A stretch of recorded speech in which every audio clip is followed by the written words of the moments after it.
வணக்கம். சுரேஷ்னோட பேசுகிறேன். நம்ம சென்னை வடபழனி கோயிலில் வந்து பார்த்திங்கன்னா, இப்போ ஒரு முகூர்த்த நாளில் வந்து பார்த்திங்கன்னா, குறைஞ்சது 2 கல்யாணம் 3 கல்யாணம் அப்படி நடக்கும். ஆனால் இதில் வந்து கோயிலில் வந்து பார்த்திங்கன்னா, பாத்ரூம் வசதி இல்ல.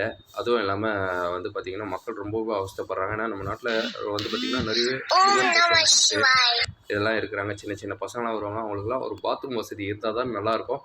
குறைஞ்சது 50 பேர் வர கோயிலில் கட்டாயம் பாத்ரூம் வசதி உருவாக்கி வைக்கணும். அதுக்கு வந்து கழுவுறதுக்கு ஆள் போட்டு எல்லாமே வந்து வைக்கணும். கவர்மெண்ட் சம்பளம் கொடுத்து அது வந்து வைக்கணும். வச்சிங்கன்னா ரொம்ப நல்லா இருக்கும். நீங்கள் காசு வாங்குறீங்கல்ல, ரூ. 50 டிக்கெட்டு, ரூ. 100 டிக்கெட்டு, அதுக்கு வந்து இந்து மக்களுக்கு ஏதாவது கொஞ்சம் வேண்டியது புரோஜனமாக வந்து செஞ்சு கொடுங்க.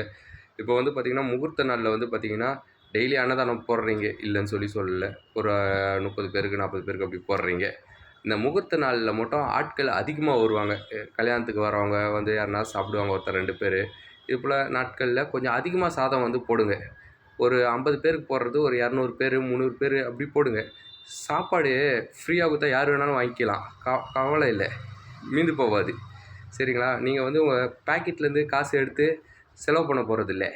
மக்கள் வந்து டொனேஷன் பண்ணுறாங்க, அதுலேருந்து தான் செலவு பண்ணுறீங்க. அதை வந்து தாராளமாக நல்லா திருப்தியாக வந்து செலவு வந்து பண்ணுங்கள். நல்லா புரோஜனமாக வந்து செலவு பண்ணி பண்ணுங்கள். சரிங்களா? இந்த ஃப்ரீ தரிசனம் இதெல்லாம் வந்து ஒழிச்சிட்டு ஒரு 50 வயசுக்கு மேலே உள்ள ஆட்களுக்கு, முடியாதவங்களுக்கெல்லாம் ஃபஸ்ட்டு பார்க்குறதுக்கு ஒரு உரிமை கொடுங்க. அதை விட்டுட்டு நீங்கள் டெவலப் பண்ணுற பேரில் ஒன்றுமே வந்து பண்ண மாட்டேன்றீங்க. எங்களுக்கு தேவை டெவலப்மெண்ட்டு, கட்டாயமாக டெவலப்மெண்ட்டு. கோயில் விஷயத்தில் எந்த தப்பும் நடக்கக்கூடாது. ஜெய் ஸ்ரீராம்.